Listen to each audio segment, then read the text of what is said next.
We have audio. Yep. Should I have audio? Yep. So you figured out Yep. you figure out what was going on last time? No, but just using my cell phone right now. Oh, okay. Okay. Yeah. So actually just had a rather lengthy conversation with Paula about this same topic we'll be talking about today, which is secret network. Yeah, but I guess that aside, how are things with you today? Oh, not bad. We had a very nice dinner last night. We Oh went yeah. to a friend's house, and um, he we know them sort of through various people. Um, so he's a friend of Stanley and Margaret's. Um, he also is a friend of Liu Mingkang's, and his wife involved in the same church that Joanne is in. So it was something. I mean, it was a fun evening, and we also went out for a bit of a walk around as well. So it was good to do on Easter Monday. How about yourself? Yes. Didn't celebrate much. Just made some soup for Paula. Had some soup myself. Went to the gym. Went to the sauna. It's been my routine for the past week or so to yeah, go to the gym, lift weights, and sit in a sauna and sweat it out. And then occasionally also get on the treadmill. So those three things keep me in a relatively decent shape. Yeah, no, I think physical activity is very important. Yeah. So you only have one body, and you don't want to uh, abuse it too much, because it will cost you in the future in terms of life quality. Yeah. Okay, so today it's the secret network, and next week is it um, how can the SEC fulfill a constructive role in cyberspace, in crypto space? Yeah, and I'm thinking in the following week we should probably look at MetaMask, considering that we brought it up several times. And I mean, just in quick, it's crazy to me that I didn't think about this earlier. That because we were trying to understand the whole custodial wallet thing, while equally understanding that Bitcoin is a simple ledger. So the idea of anyway, we can get into the nuts and bolts of MetaMask, I guess. Okay, so that's fine as a general subject. If you want, we can leave it until next week to the precise question. Sounds good. Yeah. Okay, great. Okay, because I know that last week we were around in circles on the exact question, and sometimes it's difficult to get a question that actually is attractive and doable. Yeah. I mean, I think the whole attraction of the whole crypto space partly is predicated on obviously the interest of just how to future technology. So I think anyone who might be searching for these kind of videos, they either A, want someone who's well informed, which I'm not, but B, what I'm realizing to a greater extent is a sense of community, where this is actually speaking to something you brought up in past conversations, where because the code for any of these currencies, cryptocurrency being a bad term for it, but just crypto codes is open source, then what's like Bitcoin, you could just replicate it. So anyone else can copy it. They can make a fork, you can make your own version of it. But what's hard to replicate, as is saying, to bring it directly to today's conversation about secret network, is the community behind it, is all the validators behind it. Just because you have the code to the thing doesn't mean you can just immediately go off like the code does not predicate a network of creators behind the network and validators that want to well, validate the network. So that amount of sweat equity, let's call it, or just interest in individuals, I think that's something that I've, at least when I looked into secret network, I got to appreciate. I mean, and the same goes for many networks too, whether it's Ethereum or Cardano. A lot of these separate networks, they have a very strong community behind them, which is hard to be measured in a simple metric like total value locked or market cap, because I know that those tend to be the you know, the immediate go-to measuring devices. But anyway, that's kind of my quick thoughts on open source and the strength of a cryptocurrency. Right. So Thank you. Cryptocurrency is very much tied up with the number of people that are actually using it, yeah, whether it's being used as a currency, a store of value, or a medium of exchange, or unit of account, or whether it's being used as a repository for smart contracts, where you actually do transactions within that are pre-coded transactions within the blockchain, or whether you're passing a token back and forth that's a non-currency token, so a non-fungible token back and forth. I mean, these would be things that you'd be doing on it. And obviously, if you build a platform and nobody comes to it, then the fact that it has the same coding as the platform where a million people come to it is irrelevant, because the million people are on the other platform. Yes, absolutely. So, and just because you have the code doesn't mean you can control it. Obviously, you could only control it if you had a majority of the voting, if you like, whether if it's a proof of work or a proof of stake. If you can only control if you have that majority, and if there's a large number of people that are on it, a large number of nodes, then the chance of your controlling it drops very rapidly. And what the beauty of blockchain was, that those original papers were showing, was that it's vanishingly small. Your ability to control, to game the blockchain, it becomes vanishingly small, even though it's an open chain as it is in Bitcoin. Yeah, I mean, this was something that was brought up in the. I don't know if you got a chance to, because I sent it to you maybe no more than 2-3 hours ago. There was an interview the founder of Secret Network had, and this was one of the questions that he was posed. What's to stop someone else from creating just their own secret network, their own fork of secret network? And it's everything we've just stated. So that is its own talking point, or little as the strength of a network. But I guess to get to the heart of today's topic around, I guess, being a good actor or a bad actor in a world of growing transparency.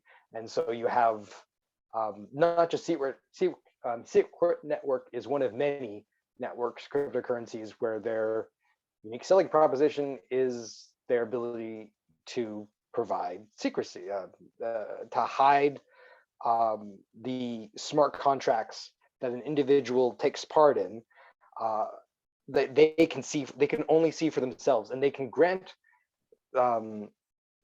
similarly to the way I guess you would grant someone access to a file, like this person, I give them the keys to see the smart contracts I'm taking part in, until you choose to do so on Secret Network.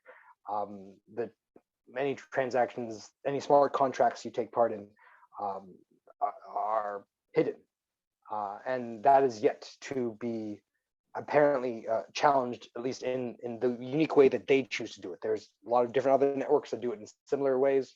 I mean, I don't know about similar, but they have their I think ZK rollup, that was one of them. I'm not going to go list all of them out, but yeah, what's your take on it when it comes to just the sort of these almost two conflicting forces?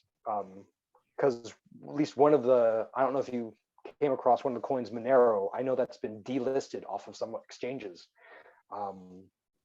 because, well, obviously this runs in conflict with governments, and governments want to see what you're doing. So yeah, I was wanting to get your take on this whole thing. Right. I think it's very important to draw a distinction between the different things that can be done and that are being done by different blockchains. And the simplest example of a blockchain for a coin, is obviously Bitcoin. The simplest example, by simple, I don't mean that it's necessarily simply written, because I have no idea what programming is, nor simply used. I just mean the most obvious. Okay, so I'm using the two examples. And the most obvious example of a network for a coin, for a currency, is Bitcoin. And the most obvious example of a network for smart contracts is Ethereum. So these are two different things. And when especially we're talking about solving the problems of transparency, liberty, secrecy, confidentiality, I think it's important to say, well, what is it doing it for? Is it doing it for a currency, or is it doing it for a network that holds smart contracts? And I think that you brought up the idea of Monero, and Monero's currency is the key for Monero. It's basically a dark currency. And the currency, because obviously Secret Network has a native currency, but the native currency that Tor Bear drafted is not a secret currency. It is as open as Bitcoin. Okay, so the objective of secrecy for him is not the same as Monero's objective for secrecy. So the reason why Monero has been hit by the regulators is because it has become the favored currency for smuggling and illicit activities, because they go to great lengths to protecting the identities of the holders of the currency. And that's the whole use case for Monero. So when Tor Bear, in his description of the secret network, when he talks about his comparison with Monero, and he compares himself to Monero, he's not doing it with respect to the currency, he's doing it with respect to the smart contracts. His currency is as transparent as blockchain, as Bitcoin. But what he's done is he said, well, look, the use case for Ethereum is supposed to be these smart contracts. So who uses these smart contracts? Well, let's say that you were going to put your inventory that you shared among, let's say, shipping schedules. Let's say it's global shipping schedules and global shipping. So these are containers that are zipping around the world, or at least they would be if it weren't for the war and the pandemic. But these are in these things that are being owned by various companies, and they're being passed back and forth by various companies. So having a shared database is extremely useful. But having that database that is known to be correct and immutable. So you can make a mistake in the database, but as long as that mistake is immutable, then you have to go back to the database and say, I'm sorry, guys, I made a mistake back there, and now I correct it. So it's immutable, right? Ethereum has as its use case these smart contracts that are shared, but it doesn't build in secrecy as part of its ethos. Now, you can build in encryption onto your smart contracts in the Ethereum blockchain, but to do so, you have to write your own code, right? And then you put it on the blockchain. So it's not secret by design. So when he makes reference to Monero as being secret by design, he's not doing it for the currency being secret by design. He's doing it for the smart contracts to be secret by design. So he says, you know, we're like Ethereum with our smart contracts. We're like Monero, which is private by default. But remember, it's not the currency that's private by default. It is the smart contract that's private by default. And then he says, and by the way, it's also scalable. So how he manages to achieve the scalability, I don't know. I don't know how he manages to achieve the encryption either, but I know where he's going. Where he's going is to build business use cases for blockchain, and to do it with something where let us say the companies, don't have to program this up from zero. They don't have to use a language like IBM Hyperlink. Is it Hyperlink? Hyperledger. IBM Hyperledger. They don't have to start from a language and then actually program every step. They can use his blockchain. Yeah. And that when they are using his blockchain, then they have that secrecy built in, and they can choose the levels of secrecy they want. So I think that, he is trying to solve the secrecy, liberty, confidentiality, transparency conundrum. Basically, he's trying to give power to the corporations that wish to place their blockchain onto this. And his background is kind of interesting too, because he's not a programmer, and he's not he's not an engineer. He's an economist. So he got his original training in game theory economics. So he's interested in the way markets work, and he's interested in game theory. And then he came to his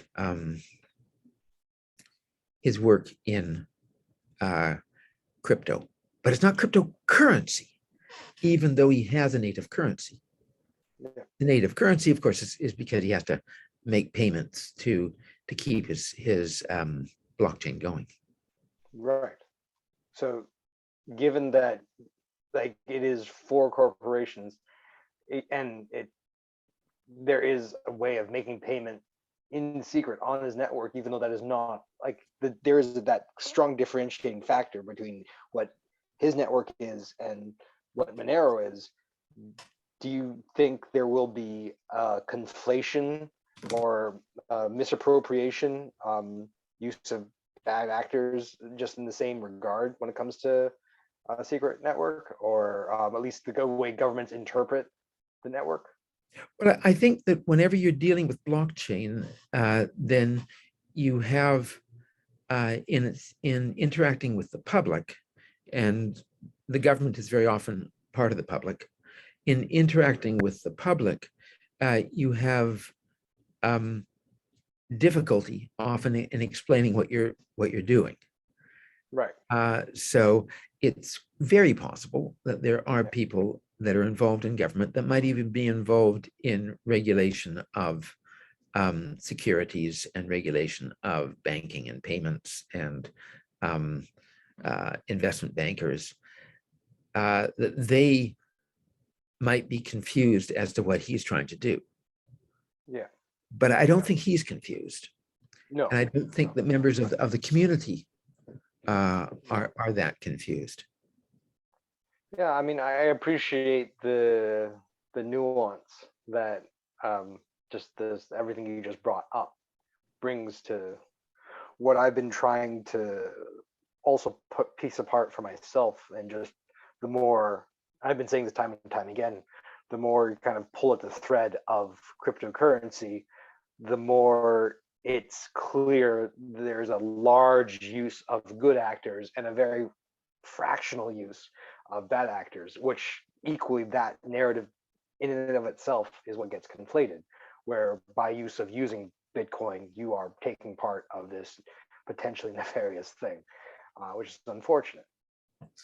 Right. I mean, he's managed to raise, I guess, $250 million. So he's managed to raise a lot of money for his uh, um, objective, which is to build a company that can provide other companies with these tools to help them with their automation of their IT activities in interaction with other companies or other economic agents. Obviously, if it's just internal, there's no point in a blockchain. It's when Right.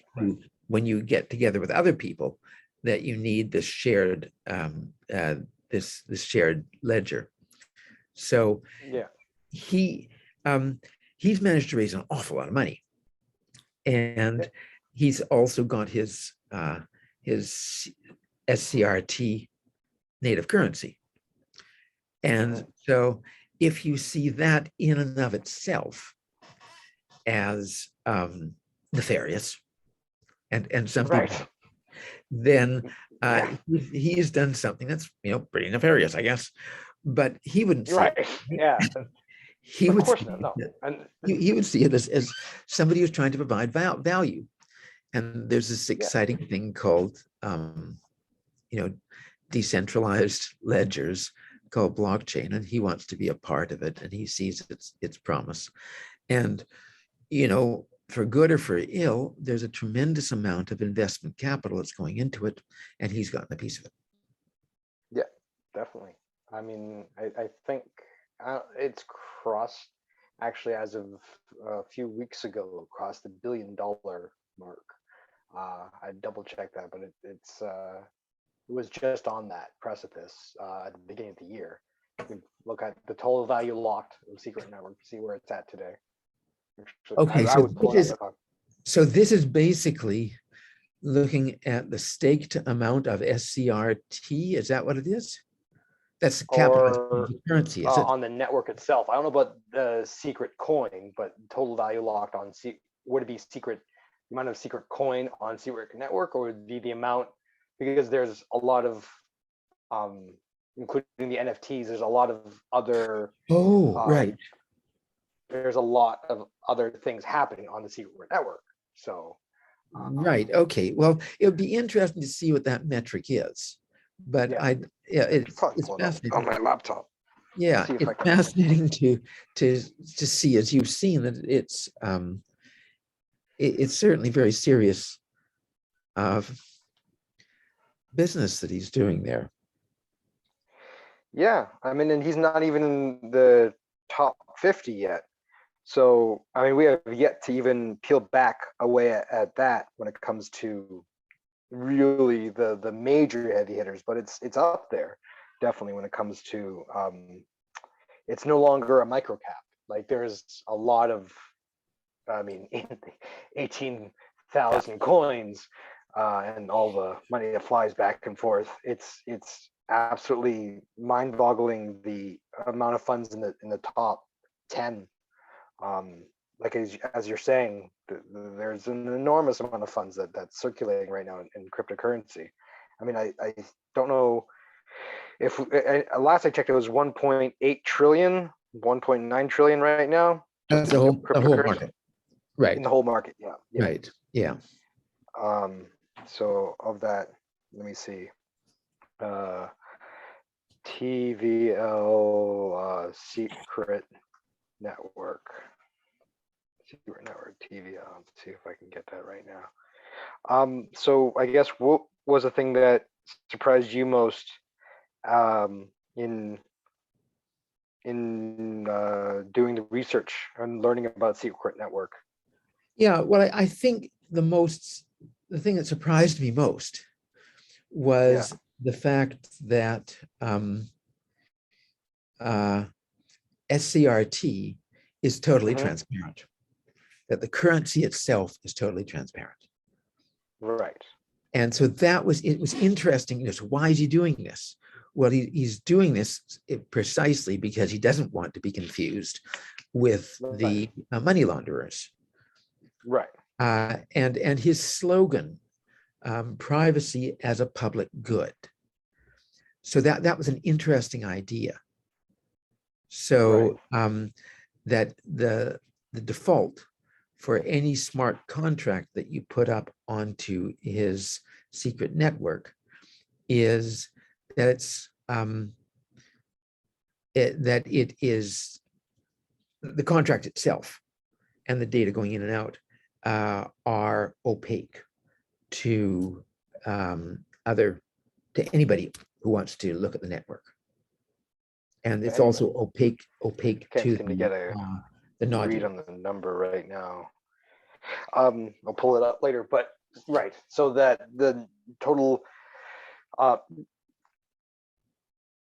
So right, you asked me what the most something. Things that interested me most were, and one is the transparency of the native currency, his native currency, in order to make it clear that he wants the privacy to be available to the people who put the smart contracts onto his network. Okay, so that it's not that he wants the money to be opaque. Right. He just wants these contracts to be opaque. And another thing that interests me was this privacy as a public good, which is his. So I think that anybody who starts an enterprise, anybody who actually tries to be innovative, to be creative, to put that innovation and creation into the world in order to create value, I think they have to have some kind of a key mission, vision, something that they can say, this is what we're working towards. So his idea of privacy as a public good, I found that interesting. And and another thing, given the third thing, given our question about whether or not this is solving the liberty, privacy, transparency conundrum, is that basically it's a very centralized system that he's built, that there's only the 70 validators. 70, that was right. I was listening to, I sent you one of the videos where a person was saying that's the thing that works against investing. As a speculative investor, one of the downsides is really just the 70 validators right now. And to be truly decentralized, it'd be nice to have a lot more than that. Right. So I tried to find out, and I'm not sure if the number is correct, how many that Ethereum has, because he's contrasting himself with Ethereum, and there it's 300,000. Right. So 70, 300,000, several orders of magnitude different. And so when I saw that number 70, I thought, oh my gosh, what this looks like is what China Merchants Bank has done. I'm not sure. Did I sent you that case on China Merchants Bank? Did I? Maybe. Okay. So what they did is they built a blockchain from scratch. And the reason why they built a blockchain from scratch was because, they had to do some innovation. That was one of the things they had to do. But they also had a problem with their payments advisory platform between China and Hong Kong. So world payments, as you probably know, are advised through SWIFT. Right. So SWIFT is a messaging service. And what these guys decided to do is they decided to build a blockchain for messaging, for payments between China and Hong Kong in renminbi and US dollars. Okay. So this is something where they have the customer bases on both sides because they are a Chinese bank. And they decided to build a blockchain. And I asked them, well, how many nodes you got in this blockchain? And they said, well, actually, it's just 4 or 5 of us now, but the maximum is going to be about 60. Okay. Why? Because basically there's trust in this system, right? The system already has the trust. They're dealing with their own correspondent banks. And the more nodes you have, especially if there is execution of contracts being done by each of these nodes, as there has to be, because it's a distributed ledger, a distributed database of, so that's extremely intensive with respect to computing. If you have more nodes, there's no point in making it bigger. So with them, they already have the trust because they're the correspondent bank of these small banks in China and their customers outside of China. They're already trusted. All they're interested in is an increase in efficiency. So when I saw that number, and it's the same order of magnitude as what China Merchants Bank was doing, 70, 60, same thing. And what Secret Network is basically saying is, look, you can trust us. And much of what goes on in the world that we live in is built on that kind of trust. And I'm happy to have it continue, but that's not the key value proposition of Bitcoin when it was launched. And it's not of Ethereum, where this idea of maximum distribution, because we don't want somebody to vote with more than 50% of the shares of the network in order to take the network in a direction, in the blockchain, in the next block, the next block in validation. We don't want you to take it. We don't want you to steal it. So within the 70, apparently they're even concentrated within the 70. Right. I mean, he was so basically he interviewed. can do what he wants. Right. I mean, that's where he's at today. I mean, in listening to the interview, he had mentioned that he ideally would want to be as decentralized as possible. And he mentioned that it is trustless in the sense that anyone who has enough secret coin, I suppose, can create their own node. So I wouldn't put it past anyone who decides to become their own validator, that it's not this major computational thing like Bitcoin is. I just wonder whether or not, well, yeah, I do. There's that pain point threshold of the reward, the risk to reward, and the benefit. So risk to reward. To what extent will there be a continued growth in the network? Because when he was asked, how big can the network get? This is something I wanted to ask in regards to China Merchants Bank, because you said the maximum it can be is 60. The maximum that they were planning it to be is 60. They saw no point in going beyond 60. They saw no point. So this is like a difference, like to not completely equate them. Where when he was asked that question, he's like, as much as possible. Like he clearly sees the the benefit of being more decentralized. So it's not like he wants there to be a hard cap on 70. Why it hasn't grown, or whether it has grown, I mean, that is yet to be discovered. I'm not clear on what's limiting growth, if that's the thing that he wants.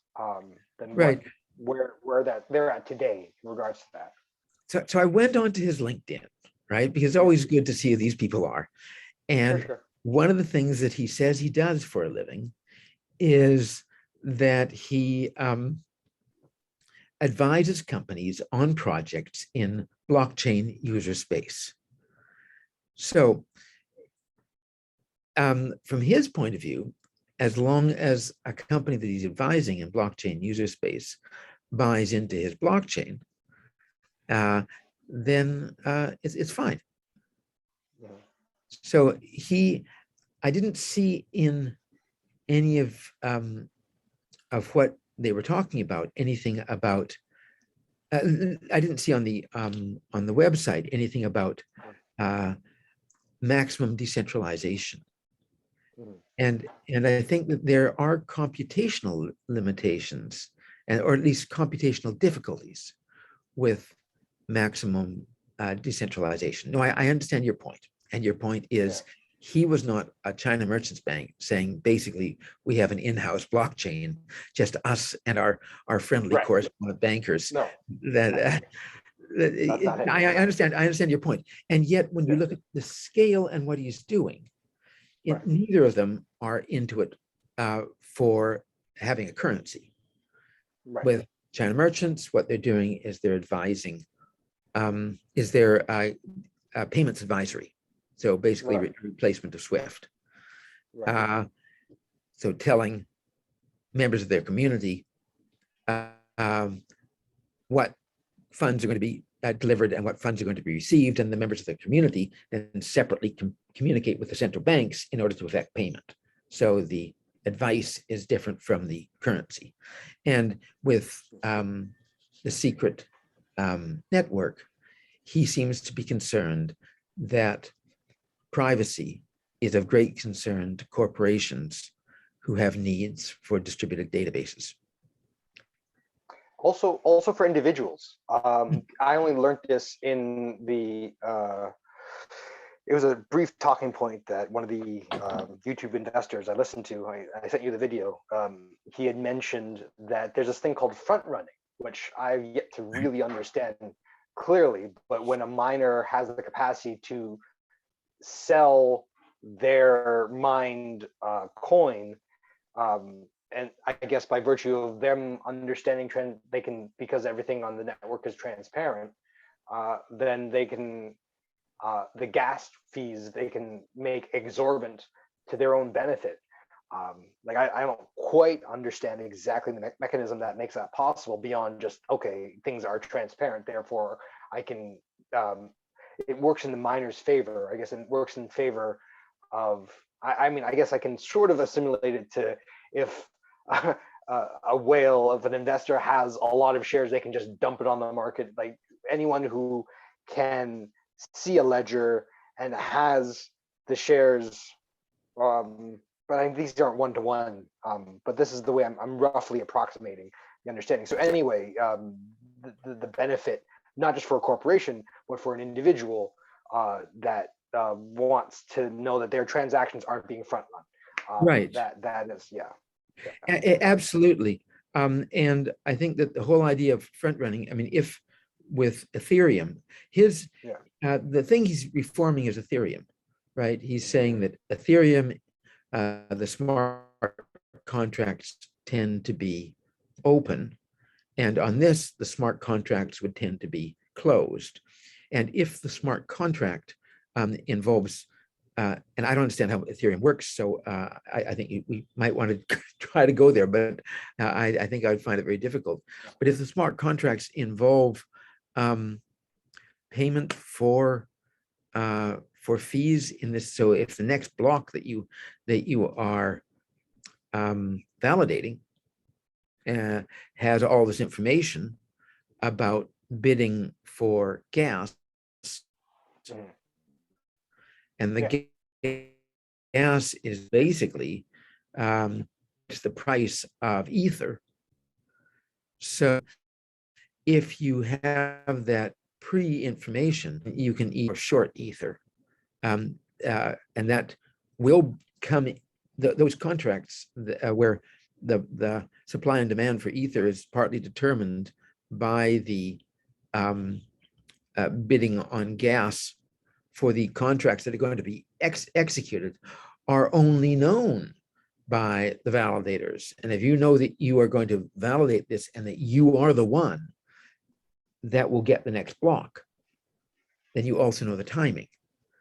I think that there's a group of people in crypto that have gotten their start in high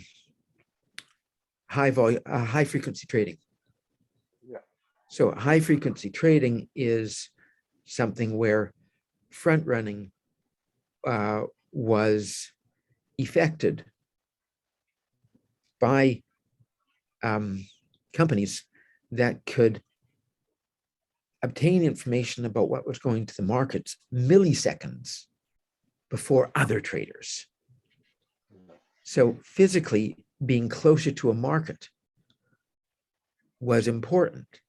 And the famous example is this high frequency trading company that built their own fiber optic link between Chicago and New York, because the fiber optic link that they built was straight rather than going through other people in the communication. And they were able then to shave off some millisecond or millionths of a second or whatever it is in order to front run.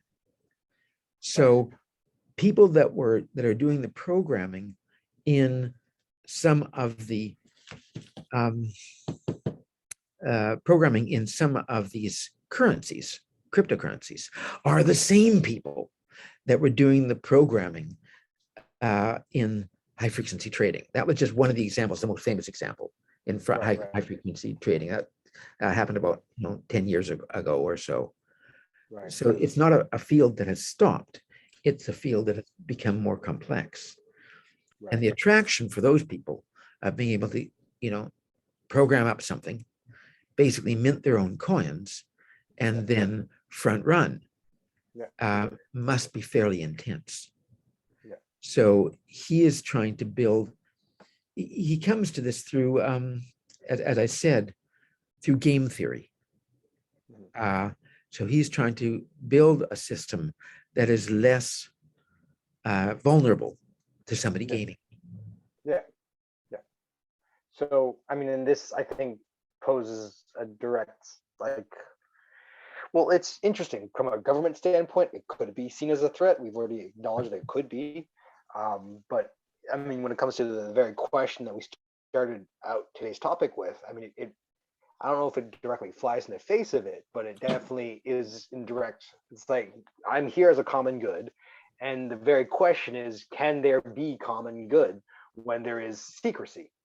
If things are being kept, and we're kind of weeding out the examples of how there can be common good, but it's that nuance that sometimes gets mistaken or gets not just misappropriated, but just lost in the morass of litigation, which is unfortunate. Yeah, I don't know. I think that he is somebody who, at least in the face of it, is trying to address that problem. Right. He's also someone who's obviously benefiting tremendously from his solution. Yeah. So this is like, that's the gray area where it's like, is he like, how much is he, like capitalizing off of this? Like, he's not just this is the beauty of capitalism, Owen.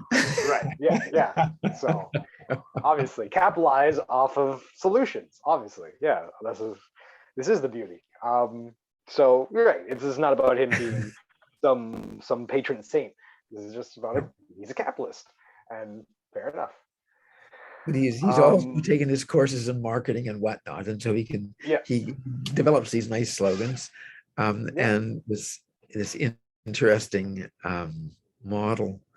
On top of the fact that he was saying that the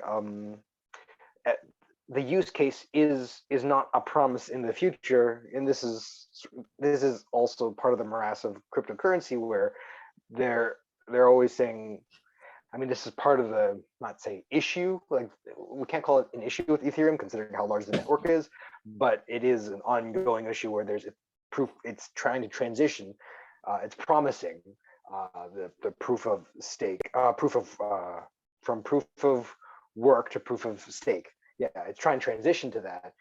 When that actually gets implemented, who knows whether it will be with next year, where secret network, all of its its validity, its use case, it's baked into the contracts as it's already demonstrated. It's not trying to sell something on something that's about to happen. It's already part of the network. It's already being implemented. So that's another win for him, where it's not just him marketing something. This is where this thought came from, where it's like he's not just a spin marketer. He's demonstrating the network, the power of the network. So yeah, no, I think we've sort of touched on all the key points, because I really wanted to talk about all this, considering everything that was. I mean, I get. Have you personally? Have you actually been buying SCRG? See, no, I have not bought it yet, because I'm still in so many others. This is something I became aware of, but I was maybe because of, I mean, something I will be buying into when my next paycheck comes. Just because the more I learn about it, the more I appreciate it. But this is kind of my approach, where until I can talk about it, understand it, I don't want to buy the thing. So yeah, this has definitely helped me in my research, because equally, like actually, one of the very first coins I was recommended to buy was Monero. And when I saw it was delisted, yeah, that turned me off. Obviously, like I don't want to buy something that just looks like, well, I guess I can't trade it anymore. But yeah, so yeah, I went fast. No, but like yeah, one of the very first things. This was in the summer of 2019. So before I really got into it, I was told about Bitcoin and Monero, because he was this guy that I met randomly. It was like August of 2019. He had mentioned just his desire not to have his funds tracked, and this was something that like kind of, it was one of the first things I was sort of wrapping my mind around. So it's not really full circle, but it does connect me back to that same sort of like, not skepticism, but skittishness, where I'm just uncertain of what that means. And until I fully understand the proposition and the founder, and not just the use case, but just knowing it's not just about, there are certain coins which are meme coins, and so once it's in that bracket, I know what I'm getting into. Once it's in this bracket of, well, it's a secret coin, on some level, then I'm somewhat more dubious to its longevity, just because I've seen what's happened to Monero. Right. But now that we know that secret coin is not a secret coin, then we're fine. Well, I mean, it's a bit more fine for sure. I mean, it seems to be more fine. Yeah, and equally, the more I listen to the founder talk about into how people enjoy building on their network, that's also been very reassuring. So really, this past week has been, well, really past 24 hours, where I've done most of my research, has been very advantageous, not advantageous, just been resolving to investing any money into the network, and equally potentially learning how to develop an NFT on the network. I mean, but that's neither, I mean, NFTs, that's a whole nother conversation maybe for the following week after MetaMask, because that's, yeah. Right, yes. Well, and on both MetaMask and even more so NFTs, I think we have to focus down to something, because right, the question, like, what's the question behind them? Is MetaMask right. trustworthy? Has the NFT bubble popped or something like that? I'm sure that many NFT bubbles have popped.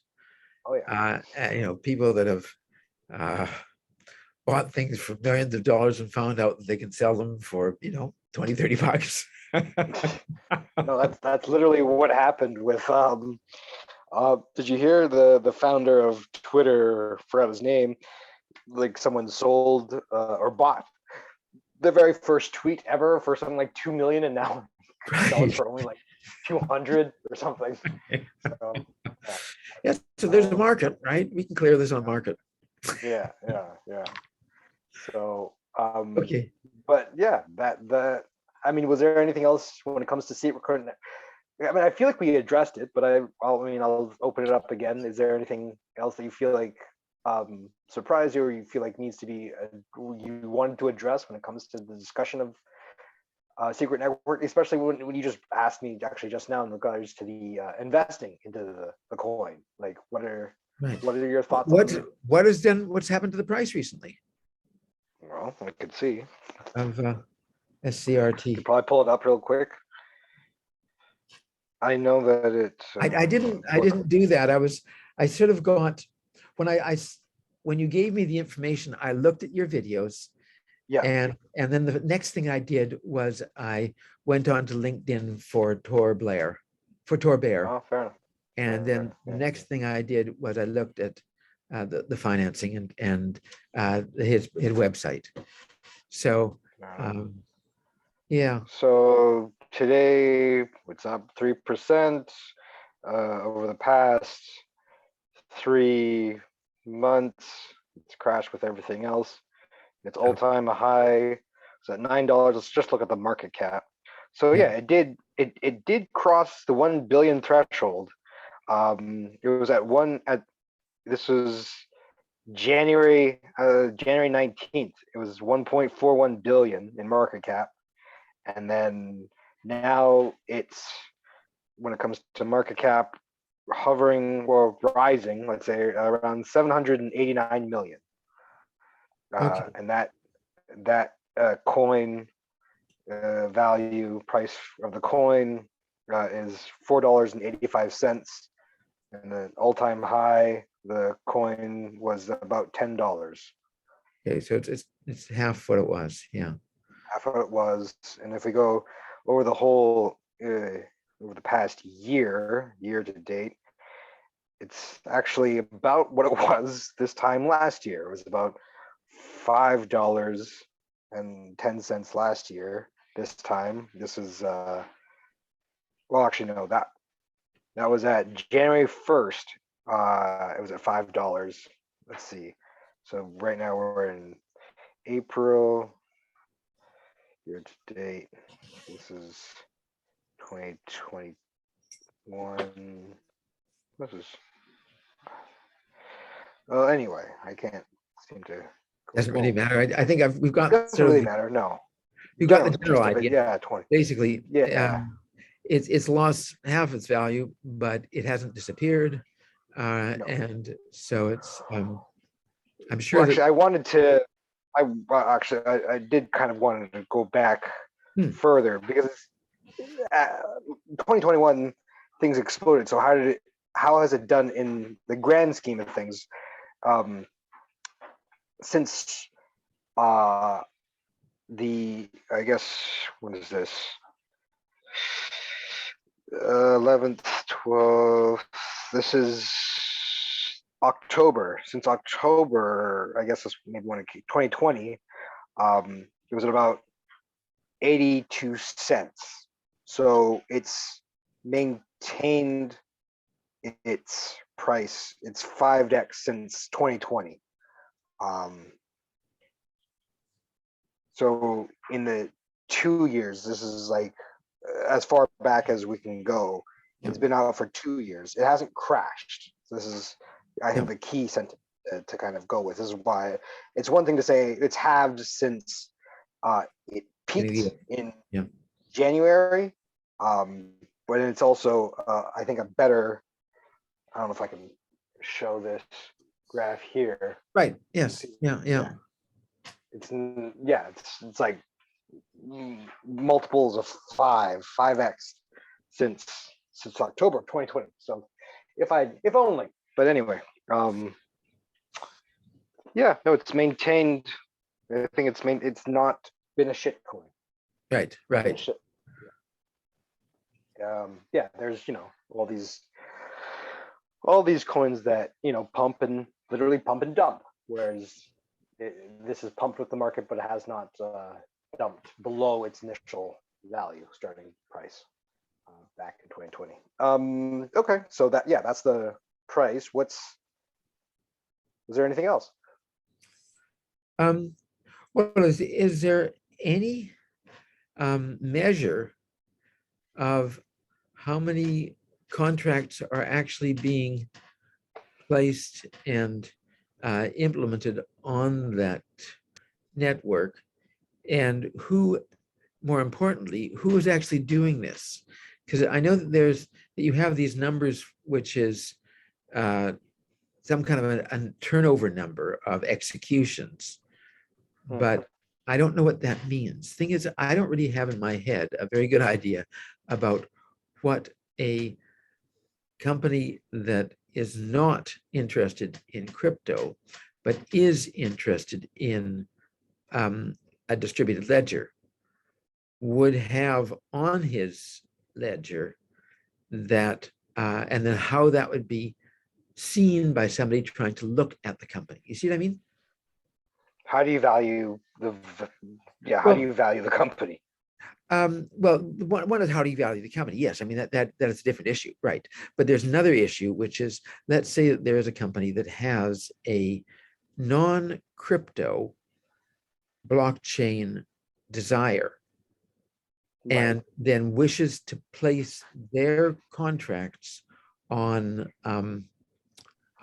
secret network. How does an outsider see that? And the reason why the outsider might want to see it is because they'd want to see the extent to which this company is being used and the extent to which their services are being used. And they'd like an independent look at that rather than just asking Tor Bear, right? Right. No, how does one do research on the secret network? And that's I right. know that there's a series of apps or protocols that offer.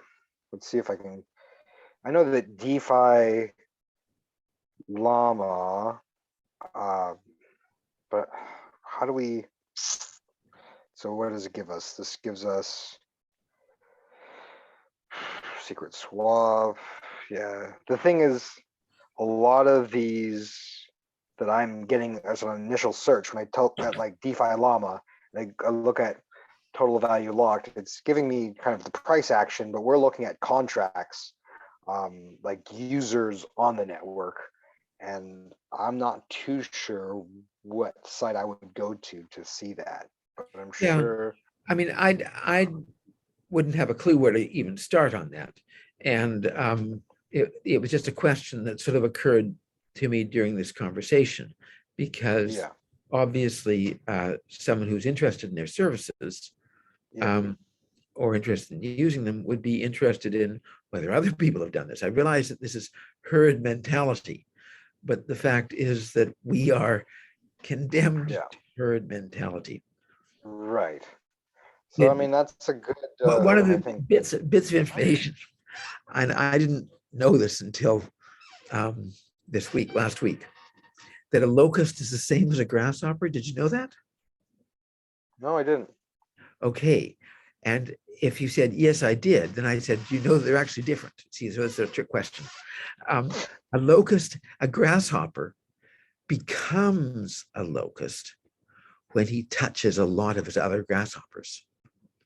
So there is a physiological change that takes place in a grasshopper when there are just so many grasshoppers around that allows them to behave differently, to swarm.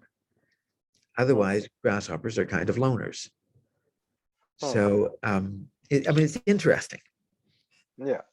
Because I think that we are social beings, and we're not quite like grasshoppers that turn into locusts, but maybe we're not that too much different from them. Right. I'm currently just looking at different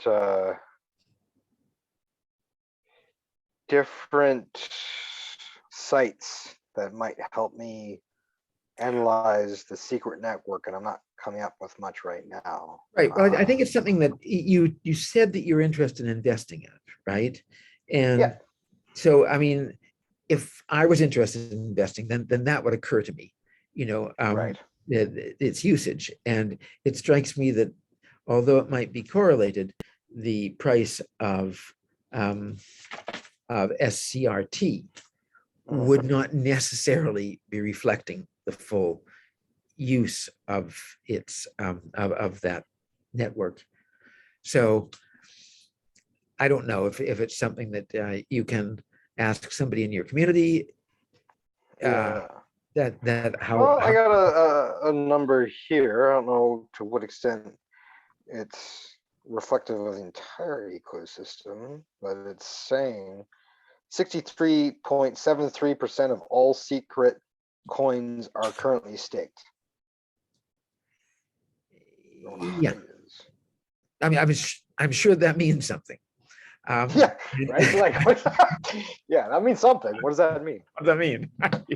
Yeah. So I think that is about the assessment of information and teasing information Well, I out. guess okay. Here's what I can glean, and this is just like for a second I was like, yeah, I had a brain fart, but obviously if it's staked, I mean, I guess I'd have to be clear on what the staking time frame is, because it's different per network.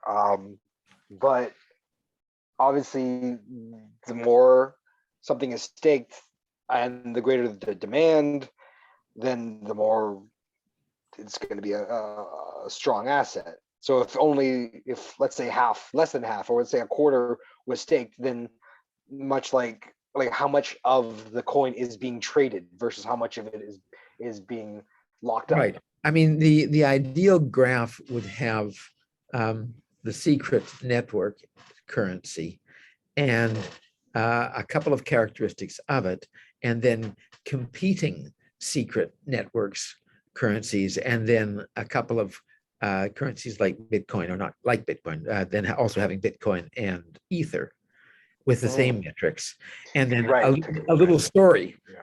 about each of them. Right. That's sort of the analytical direction that you'd be going. But Right.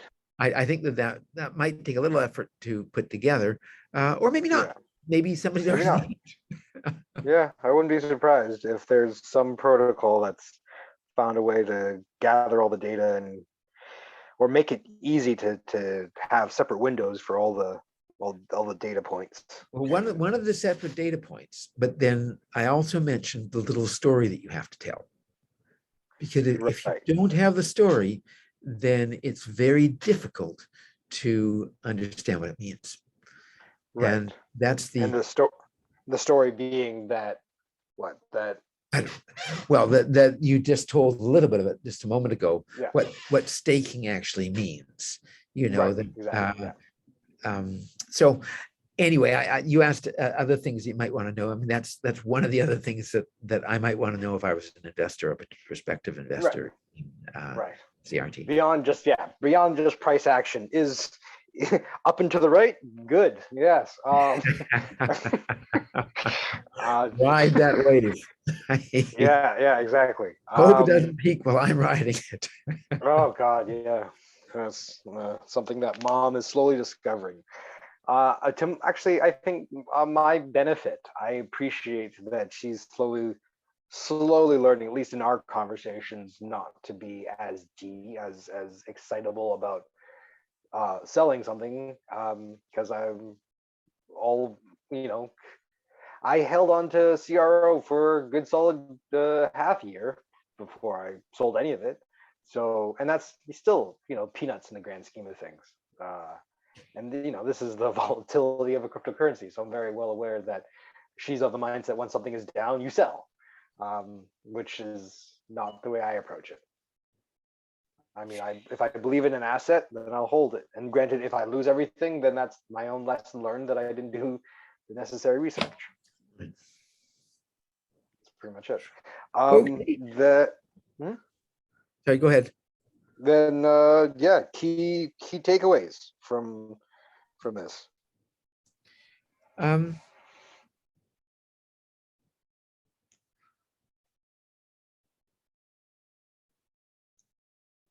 well, I don't, on this particular one, I'm not sure that I have a takeaway, because I'm not, um, I'm trying to figure out who is the person or who is the company that wants to use the service that secret network allows the provision of. So I we talk about use cases, but I haven't seen what an example of a use case where